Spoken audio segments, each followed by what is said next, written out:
y'all, it's Michelle here with Magnolia Grove Homestead. I'm pretty excited today. Look at the sun. It is shining. It's like, I don't know, 60 degrees out here.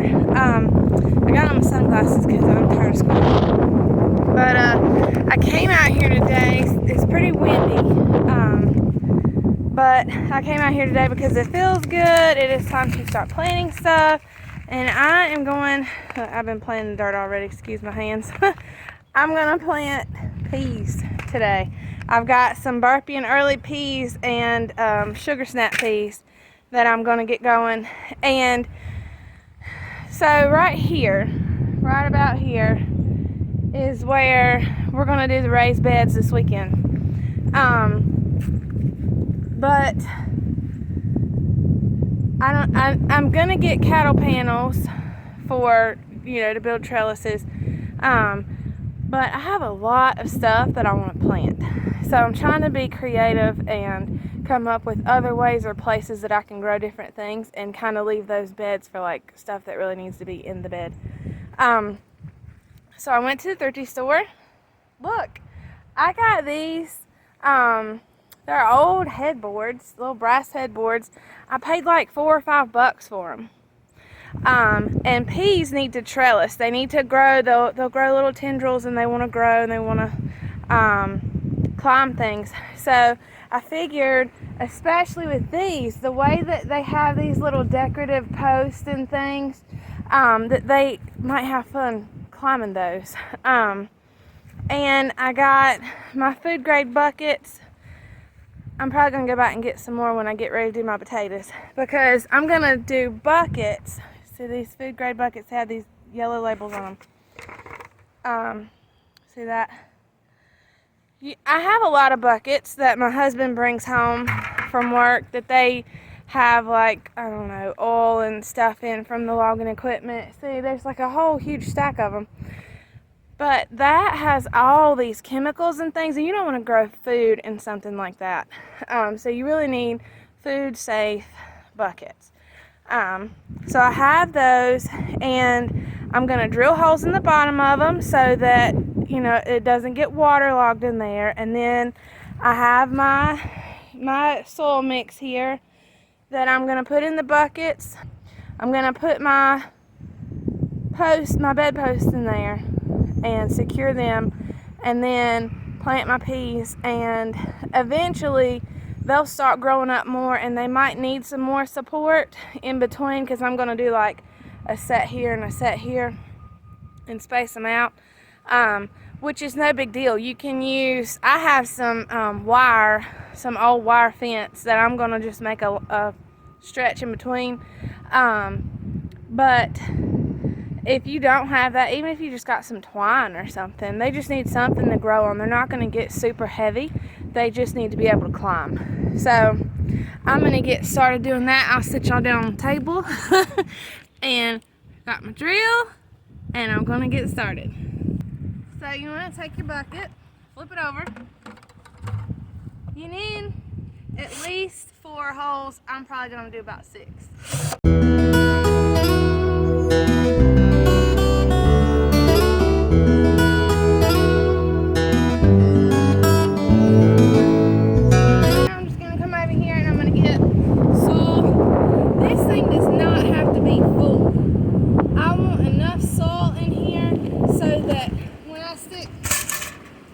Of the bed frames in there, it will hold them and keep them from blowing away.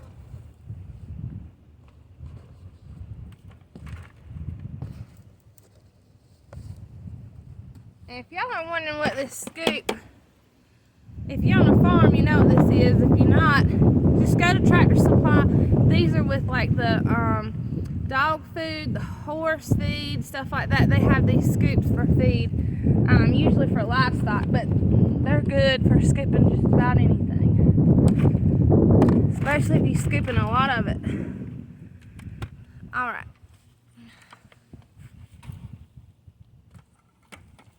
And my next bucket.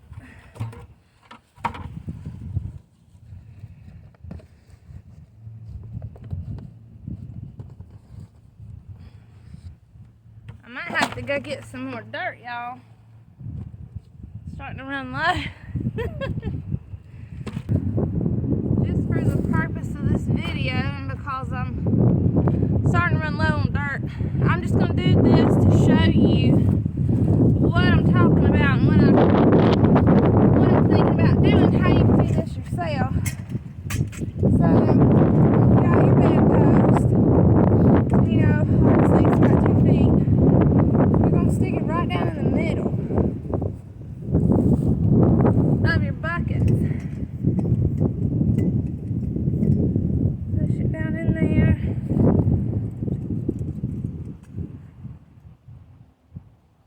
Now's the time to be great to have some more hands, but my hubby's at work, so I gotta figure it out myself. But you just want to put enough soil around that post so that that bed frame ain't gonna fall over on you.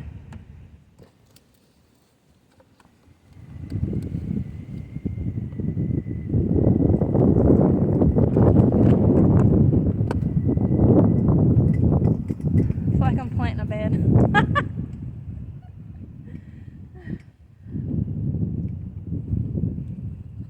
And I put it down in the middle of the bucket just because I haven't decided just yet exactly what I'm going to do or how I'm going to set them up. Depends on how good they grow and I don't know what I feel inspired to do. But I want this to be a nice decorative thing, but also a food thing and a garden thing. You need to make sure when you're planting stuff, you don't have to stay inside the box, y'all. You can think outside the box. You can make things interesting and fun. You want to make sure that your garden is something you want to look at, right? Because if you don't like it or you think it's drab or boring, then on those days when maybe the sun's not shining or maybe you don't feel so great or whatever, you're not going to feel like coming out here and dealing with this stuff. But if it's something nice, like my newest favorite place to be is the greenhouse. And I went to the dollar store and I got me those little bulb lights that y'all seen in the other video.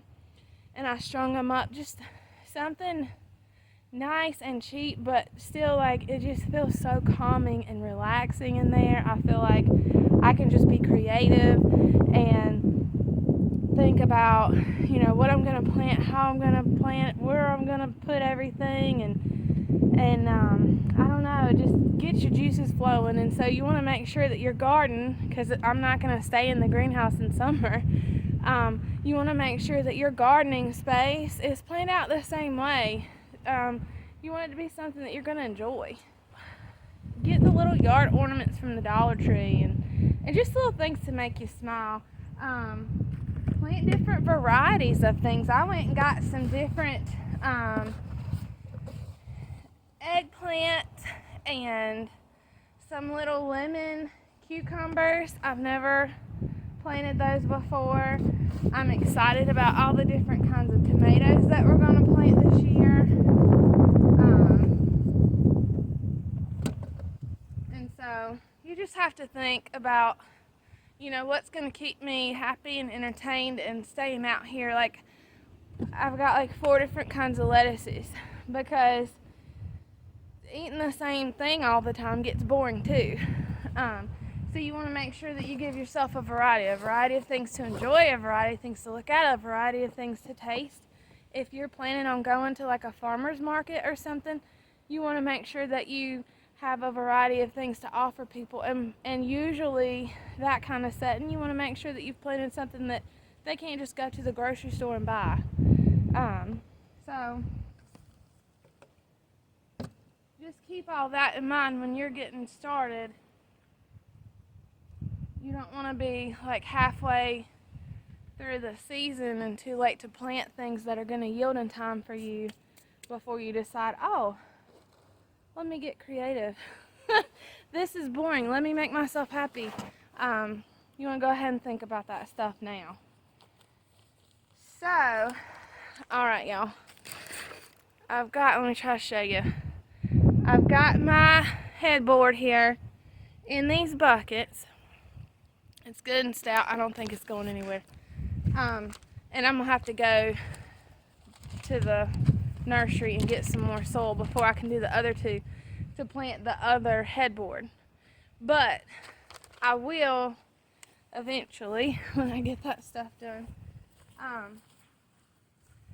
have this headboard back here in buckets, and then I'm probably going to put my fence wire or whatever it's called over here so that I can put a couple more buckets down there, and when they start coming up I can string them up on that fence, and then I'll have this huge little U-shaped place that I'm growing all these beautiful peas in. And you can even string twine from bedpost to bedpost so that they can, you know, go back and forth, because they really like to run.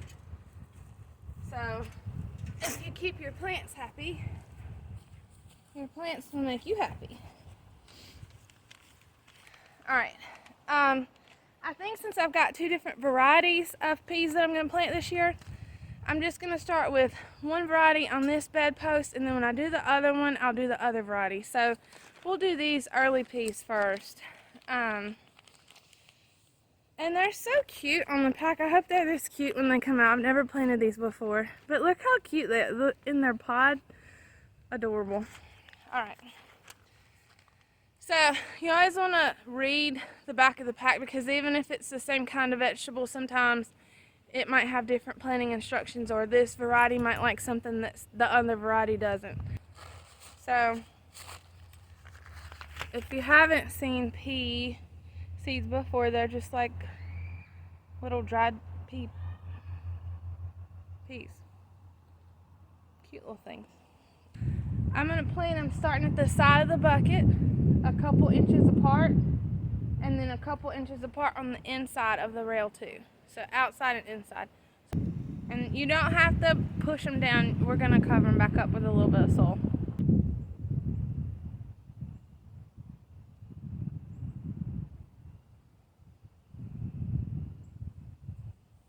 Alright,